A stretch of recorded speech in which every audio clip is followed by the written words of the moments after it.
Hi friends, మన BSK competitive అడ్డా channel ఎంతవరకు subscribe చేసుకునే వాళ్ళు ఉంటే సబ్స్క్రైబ్ బటన్ మీద క్లిక్ చేసి పక్కన ఉన్న బెల్ ఐకాన్ కూడా క్లిక్ చేయండి.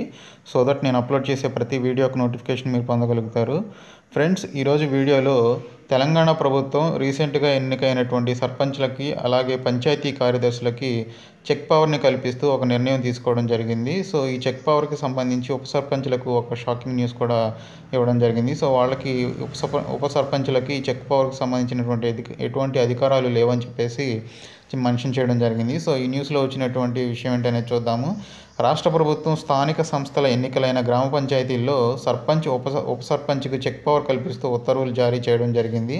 అయితే పంచాయతీలో సమగ్ర పాలన జరగాలని భావించిన ప్రభుత్వం చెక్ పవర్లో సర్పంచ్తో పాటు పంచాయతీ కార్యదర్శికి అధికారాలు కల్పిస్తూ నూతన పాలక వర్గాలు ప్రమాణ స్వీకారం చేసిన 2 రోజుల తర్వాత సోమవారం ఉత్తర్వులు జారీ చేయడం జరిగింది.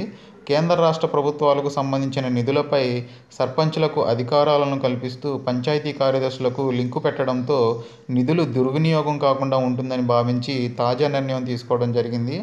దీనితో సర్పంచ్తో పాటు తమకు చెక్ పవర్ ఉంటుందని భావించిన ఉప సర్పంచ్లు నిరుత్సాహంలో మునిగిపోయారు అని చెప్పేసి దీనికి సంబంధించినటువంటి ఒక చిన్న ఆర్టికల్ రావడం జరిగింది.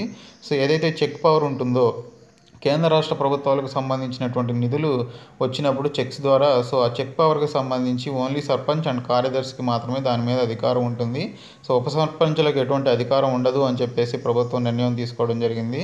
సో దీనికి సంబంధించినటువంటి ఆర్టికల్ అనేది ఈరోజు పేపర్లో రావడం జరిగింది. సో ఈ వీడియో కనుక మీకు యూస్ఫుల్గా ఉంటే మీ ఫ్రెండ్స్కి షేర్ చేయండి, లేదా మన బీఎస్కే కాంపిటేటివ్ అడ్డా ఛానల్ సబ్స్క్రైబ్ చేసి పక్కన ఉన్న బెల్ ఐకాన్ కూడా క్లిక్ చేయండి. Friends, thank you so much for watching my videos.